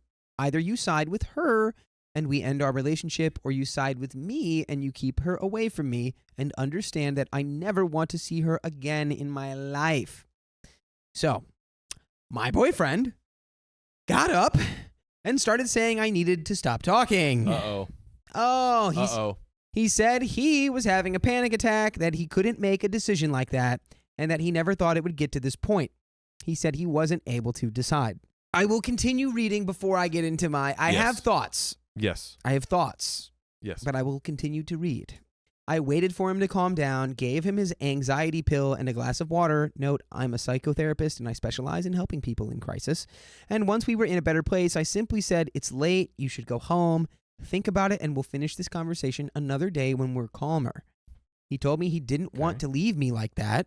By that time, I had been crying for over 2 hours, but I insisted that for his safety, he should go home before 11 p.m. and that we could pause the discussion for now. So, my thought, I understand not wanting to ever see this person again, right? And it's one of your boyfriend's best friends. So it's you're now putting your relationship between a rock and a hard place. When it's true, like, your boyfriend should defend you. But to now be like, well, I have to never see this person again, and if you're not going to facilitate that alongside me, then we're done. Yeah. That is not the right move in my head. Well, I mean, he's like, with everything coming of light and with everything going on, he's actually having I don't know, maybe he's not having a panic attack, but it sounds like he's actually having a panic attack, and you can't think of that situation. Yeah. So I'm giving him that credit of, like, take a breather, and what OP is saying, like, okay, this is a very tough conversation. I know this is a lot to process, and you cannot process any of it at this moment. Take a breather. We'll talk about this some other time, or, you know, when you actually are back to reality. I think he needs more, like, what's going on here between the both of them, of Elba and OP. Yeah, I totally agree. And also, W move on OP for realizing, like, okay, we need to just pause. Let me help, then double down on it, right? And I think that the way that OP framed it was, like, I think she could have said something along the lines of, like, honestly, I'm really hurt, and, like, you know, I know this is an extreme ask, and I'm not trying to, like, make you choose or whatever, but, like, I almost feel like I want to ask you to stop seeing Elba or something like that. Like, I feel like you can essentially communicate very close to the same message, or at least the way you're feeling. Like, you can tell someone how you're feeling without telling them you have to do this, if that makes sense. Yeah. And to be clear, I think somebody did comment, and I think it's right that she didn't actually say that he can't see Elba anymore. Just that he has to keep Elba away from OP. Basically, she said that she doesn't want anything to do with Elba, and that he would have to be okay with that and kind of play the keep away game. So it's he would have to facilitate, like, I got to make sure that Elba's not coming over to the house, or that if we go somewhere that Elba. I totally understand that. Yeah, I think I misunderstood. I still don't like that, though, because I still feel like it puts too much power in Elba's hands. It does. It's like it gives too much power to Elba. Elba should have nothing to do with your relationship. OP needs to be able to walk into a room with Elba present and completely ignore her existence. That's it. I don't know. That's it to me. And I know that not everyone's going to agree with that. I know that some people are going to be like, I mean, I think it's what you can do whatever you want. Yeah. But in my head, it's just like, how are you going to let someone else dictate where you can be? Do you know what I mean? I hear you. That's where, anyway. I told my mom about it, about the whole situation, and she's on my side, saying that my boyfriend didn't defend me. He should have set boundaries with Elba, and that I'm in the right. Sophia and her boyfriend also make me feel like I didn't do anything Elba is accusing me of. But at this point, I need to ask, am I the a-hole for asking my boyfriend to defend me, stand up for me, and never put me in front of Elba again? No, I wouldn't say you're an a-hole for that. No, I wouldn't say you're an a-hole for that. Yeah. Maybe I might disagree with the last part.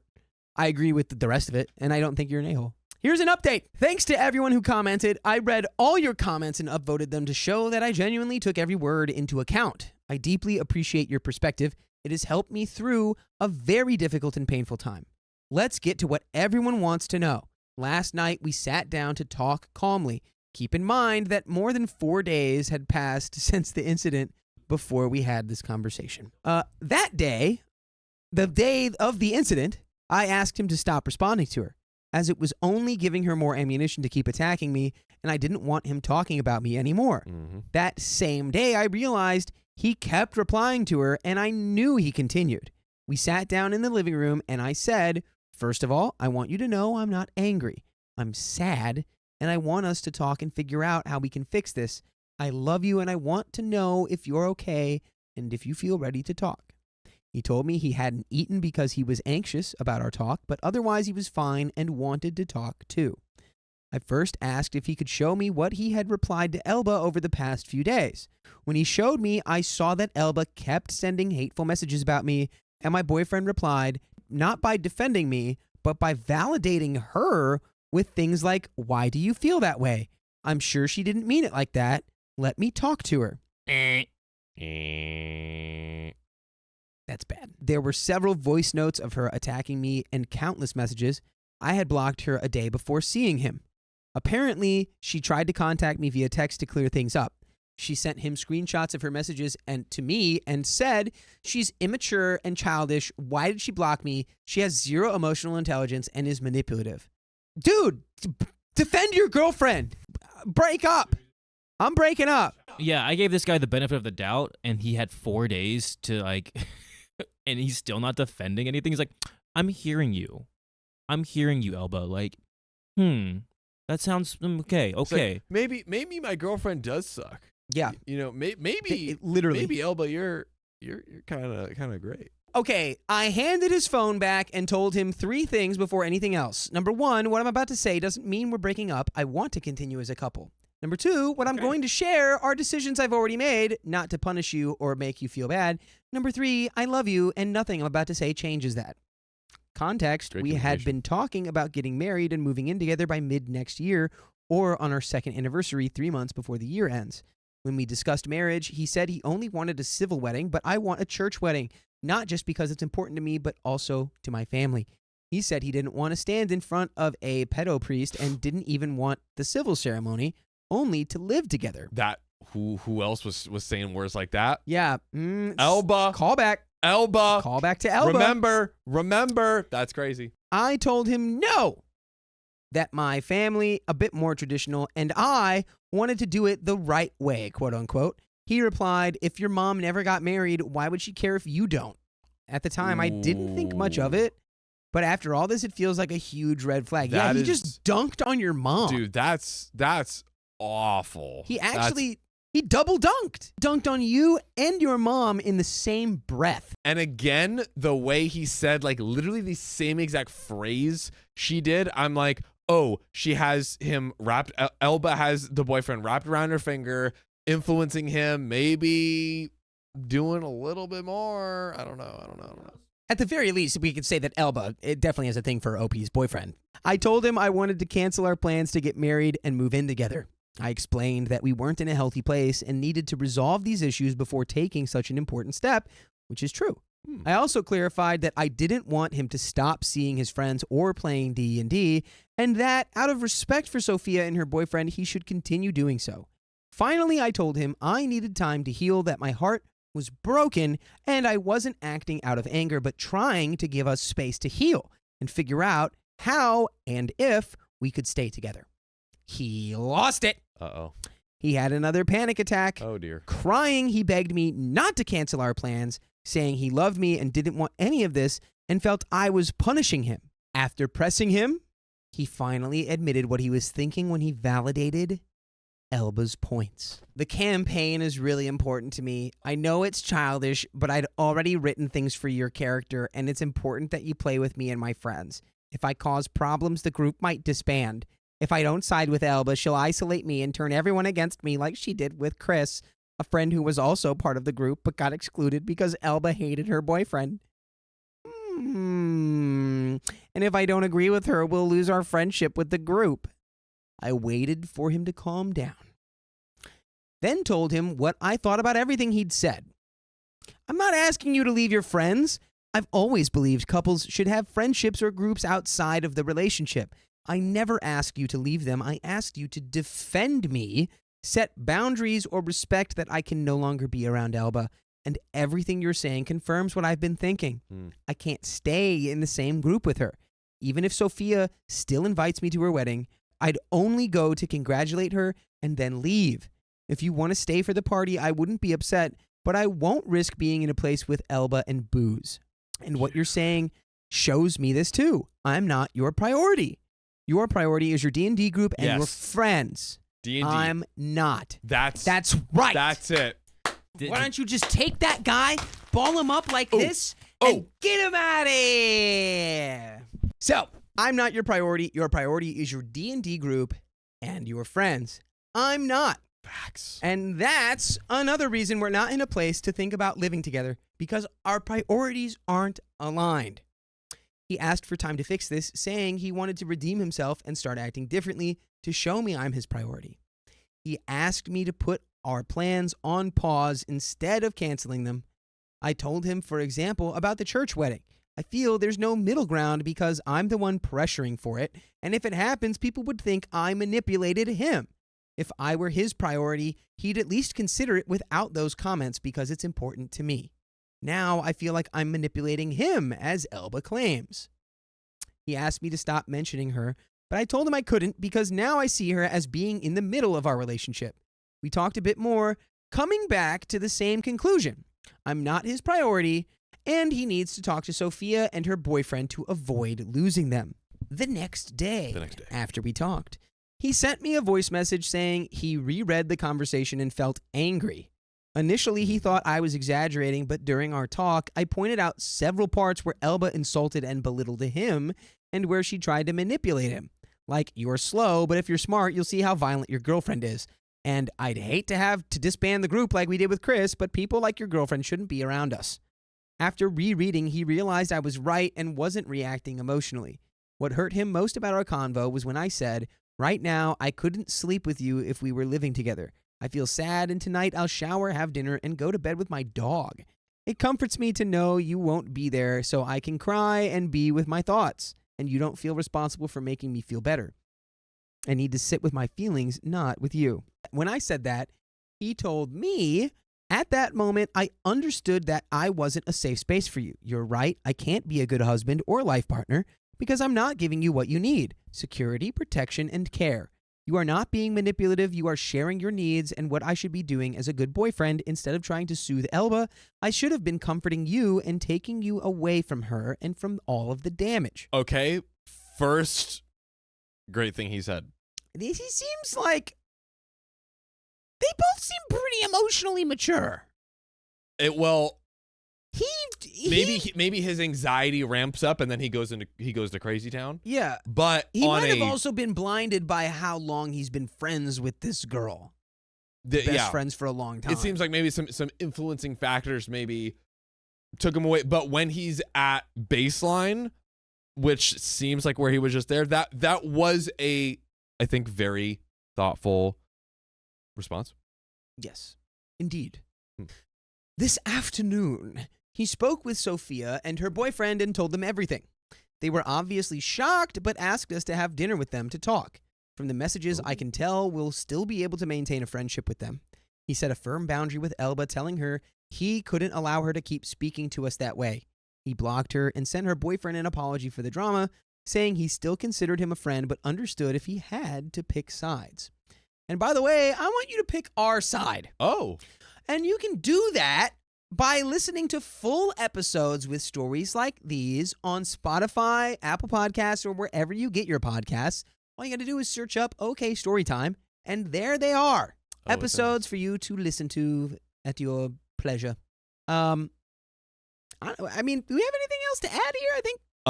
I will say that while OP did show in that response a lot of thoughtfulness, you kind of have to grade it on the whole, you know? Mm-hmm. And I think it was he had panic attacks and everything else, which understand, but I don't know that, does that mean that OP is just at the whim of whenever these things happen and basically not having his support or like feeling attacked? You know what I'm trying to say? Like, right, where it's like, yeah, like next time this happens, OP's gonna have to do the same thing again. Yeah, where it's like, and again, not to shame him for his panic attacks, because that's not at all what should be done here, but kind of like saying like, hey, look, you have these panic attacks and everything, and I don't know when I'm gonna be supported and when I'm gonna feel kind of like left hung out to dry, Okay. you know, and not that that's, I understand you have the panic attacks and that's really ultimately like basically beyond your control. And I understand that. And I don't like blame you for that. But at the same time, like that kind of just leaves me like where I don't know if I will be able to be fully supported or not. You know, sometimes you answer the great way and sometimes you answer where I'm like, I am just, because earlier I felt like it was like, yeah, you are prioritizing a freaking Dungeons and Dragons game. Anyway, I know this isn't the update many people wanted. I understand that ending this relationship is what many would have chosen, but I feel that for my sake and his, I need to give this a chance. He's always a good guy, despite how it might seem. He always tries to show me he loves me. Him coming around and giving me my place makes me think we might be able to work it out. And I feel like this whole drama is due to external forces and issues we need to work on as a couple and as individuals. My boyfriend mentioned that he felt like he lost me even when I told him that I was not breaking up with him. He said, I let you down so hard that only because you are mature and amazing you stayed with me. I want to prove to you that I deserve you. Sophia and her boyfriend have been supportive, and we've created a new group with just the 4 of us. So we can stay in touch and plan double dates, the 4 of us. That genuinely makes me happy and gives me some comfort about the situation. Thank you so much for all your comments. I don't think there will be more updates, but I promise to share if anything else happens. Happy New Year to all, and to all a new year. New Year. And that is the end of that story. Lots of twists, lots of turns on that one. I didn't know what to think until the end. Yeah, I low-key, like, part of me respects OP for continuing and just, like, really kind of giving her boyfriend a big chance and having a lot of faith in him. And then the other part of me is run. I think you move forward with this knowledge of this, event. Like she said, it's like this is just the one thing that's happened. I think I personally think the boyfriend was just like people pleaser. He just wanted everything to be peachy. Like, I can make this work. I can make everyone, like, I can please everyone. I can do this. And can he learn to basically let go and improve on that over time? Seems possible. I think so. They seem very emotionally intelligent. They seem pretty mature. She's a psychotherapist. Yeah. If she can fix him, I bet she can. Ooh. My girlfriend doesn't want to live with my grieving niece, so I threatened to break up. So my brother passed away in a car accident 2 months ago. After he passed away, I took responsibility of his daughter, but for some reason, my girlfriend doesn't like it. By the way, this comes from Maxim Sympathy 280 on the r/OK Storytime subreddit. For some backstory, my brother and I both raised my niece together. He had her when he was only 17, and I was 19 back then. Her mom left both her daughter, now 14, and my brother, and basically just disappeared. I think she was 23 or 24. Whoa. Oh, my God. And he was 17, so you guys can figure out what that situation is. My brother took responsibility of his child. I helped him raise her. My brother would often joke that she's our daughter. God dang, I miss him so much. And I spoiled her a lot. My brother restricted her. He didn't let her eat chocolates or buy games. Dang. But she would always come to her uncle, and I would spoil her. I miss those days. Anyways, after my brother passed away, I took my niece under my care. I'm still going through legal guardianship paperwork, but yeah, I am going to raise her. Problem for me is that my girlfriend told me yesterday that she doesn't like my niece living with us. She said that she doesn't want to be responsible for a 14-year-old, and she is, quote, messing with our love life. So I asked her what she meant by that. My girlfriend said that she's been sleeping in our bed, and I said that that is a normal grieving process for a child who lost her only parent.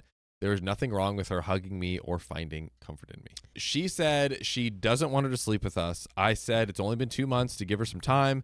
If rubbing her back or massaging her head helps her fall asleep instead of crying, then that's good for her. Then that is good for her. What would she say if we had a daughter and focused on comforting our daughter instead of focusing on you? She said that would be different because she would be our daughter. I got angry and said that if she doesn't like my niece staying with me until she finds her peace, then we should break up. I told her currently I am her safe place and she's practically my daughter. I raised her, I share blood with her, and now she needs me. My girlfriend started crying. I comforted her and said I feel sorry for her being so direct, but I found what she said a bit offensive and rude. To help her, I will hire a maid. but please give her some time and show empathy towards a child. My girlfriend has been angry at me since yesterday. She only talks to me when I talk to her, and she's completely ignoring my niece, and my niece is asking me if there's something wrong, if she said something wrong to my girlfriend. I just said she's stressed. But I'm wondering why my girlfriend is reacting like this. Did I offend her? I don't really want to break up with her.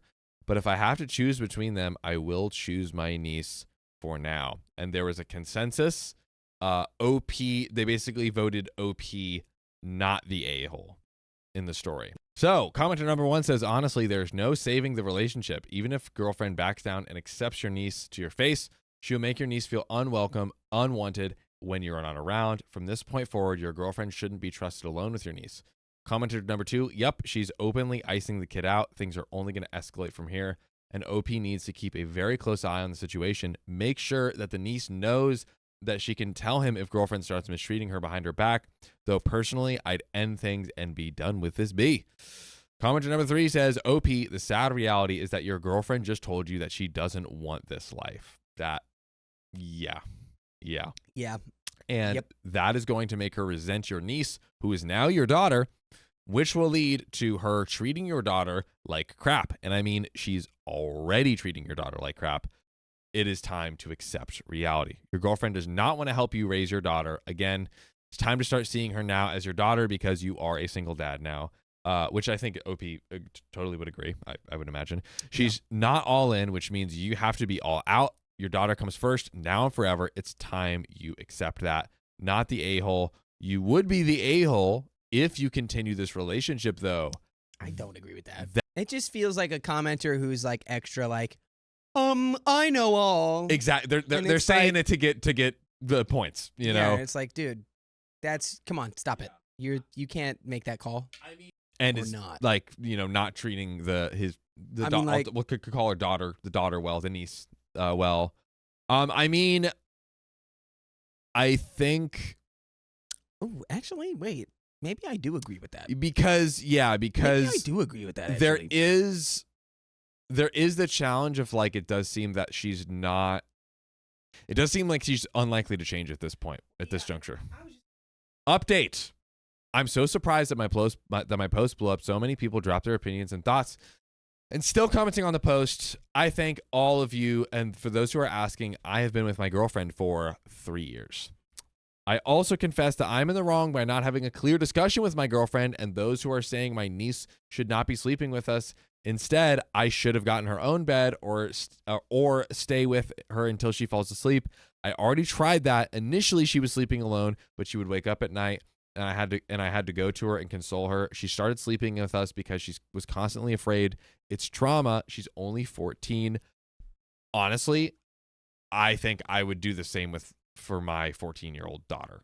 If she literally like had that much trauma, kept like waking up, I'd be like, literally whatever you need to get better. Exactly. Like I feel like I would have a hard time not doing that. Yeah.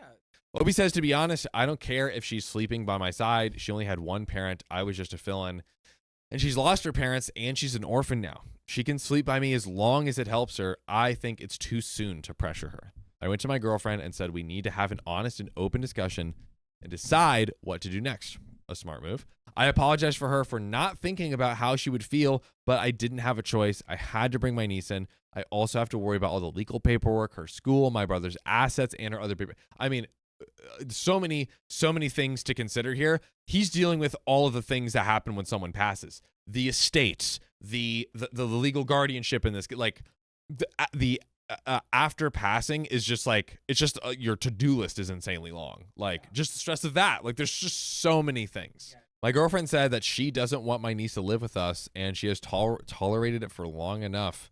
I said, I understand it's kind of unfair that you would be so cruel to a child, and I expected my partner to help me when I'm yelling in exasperation and when I am going through so much legal work and care for my niece and work. I wanted your support. She said that she will support me, and she doesn't want to live with a 14-year-old and care for her.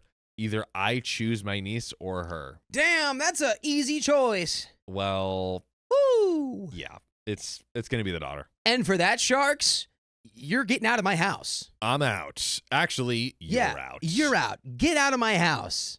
Be gone, baby. So I explained to her that I understand your frustration, and as much as I want to choose you, I cannot. You already know that I have raised her, and now she has lost her family. Only I can help her. She has nowhere else to go except my old parents, but they can barely help themselves. She started crying and saying that I'm not her first priority, and I am sorry, but I have no choice. I have been in her life ever since she was born. Not only am I attached to her, I'm also related to her by blood. Now that her father is no more, she's mine, and I have to become a parent. It's difficult, but I have no other choice. My girlfriend packed her bag, and she left before leaving. She said that she would take her time and think this through and see if we can overcome this. We both decided we will stay in contact to discuss this in the future. But if you want to stay in contact with us, if you check the live streams, the boys aren't live. If you check and say, where's this post? Where's this video? Go to Spotify, Apple Podcasts, wherever you listen, search OK Storytime, and you can listen to full episodes of stories just like this. They're chocked full to the brim. I don't know what else to tell you. But we are nearing the end of the story. We still got like another quarter or so left, but anything to add here? I mean, I think we've very much reached the point of like, we need to break up. Oh yeah. It's like as clear as day. It's clear as day now. It's like, so we've reached that point. This would be like if you were in the ocean, right? And the water was so clear, you could see all the way down to the bottom of the ocean. And on the bottom of the ocean, there was a Wile E. Coyote style sign that just said, break up with her. Ooh. That's how clear it is. Very clear. Very clear. Absurdly clear. Absurdly clear at this point. Quite literally absurdly. Completely. Yeah. I agree. Leave her. Leave. Well, let's see if that's what Opie does. Okay. When my niece came back from school, she asked where my girlfriend is. I said she went to her parents. My niece started crying and started blaming herself. No. No. Sweet baby child. She said that she is the reason why my life is falling apart and she doesn't have any parents. I guess she picked it up after my girlfriend gave her the silent treatment. Ooh. I comforted her and said that it's not her fault, and as long as I am with her, she doesn't have to worry about anything. There we go. There we go. That's what I'm talking about, That's OP. right. That's how you be there. Dad. She is going to stay with me from now on. She calmed down, and I took her out to her favorite restaurant, but I didn't feel good at all.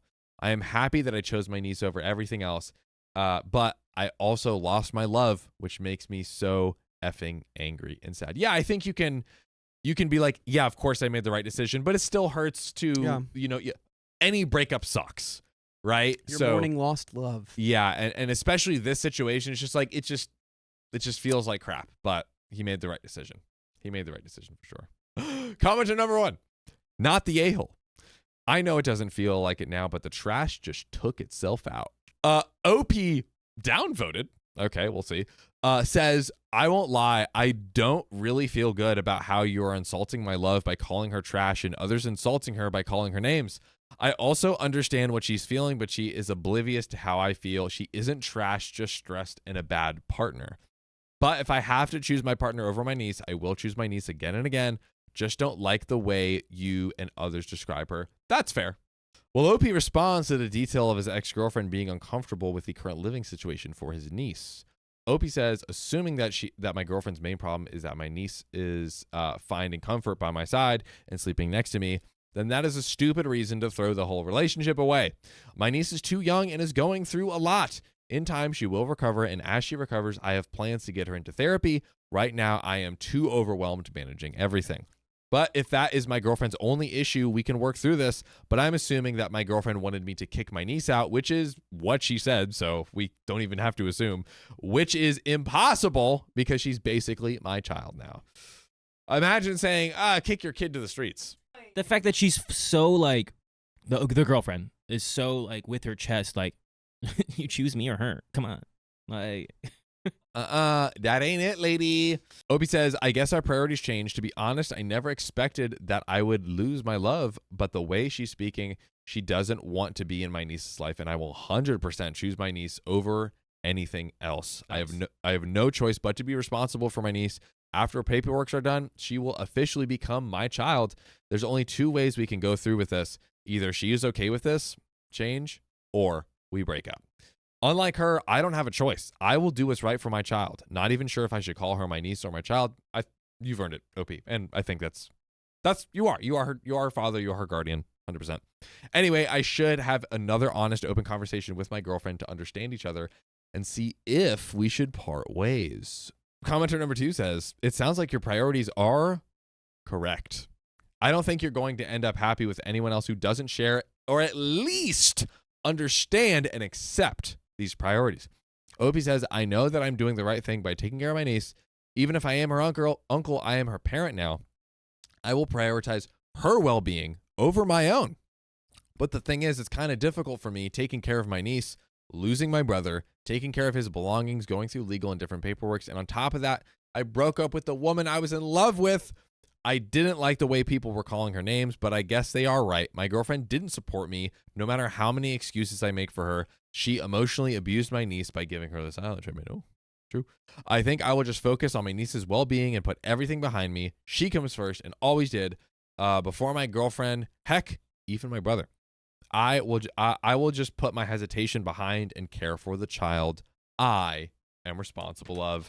And that is a clap-worthy ending to that story. W-Dad. W-Dad. All the way. Indeed, a father through and through. Through and through. A father through and through. But that's it.